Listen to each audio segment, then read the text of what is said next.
O bir vaxtlar heç kimə inanmazdı. Hər səhər eyni sözləri deyirdi. Artıq gecdir. Amma bir gün bir insan onun əlindən tutdu.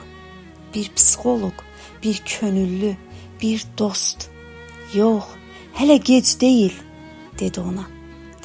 Reabilitasiya mərkəzində günlər ağır keçirdi. Tərlədi, ağladı, əsəbləşdi, amma dözdü. Hər səhər oynaşan günəş şüaları onun üçün yeni ümid idi. Artıq o, öz bədəninin qulu deyil, ağası idi. Yavaş-yavaş normal həyata dönməyə başladı.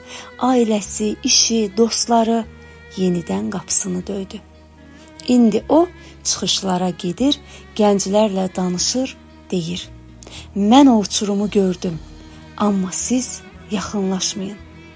Çünki o narkotikdən qurtulmaqla təkcə özünü xilas etmədi, başqalarına da yol göstərdi.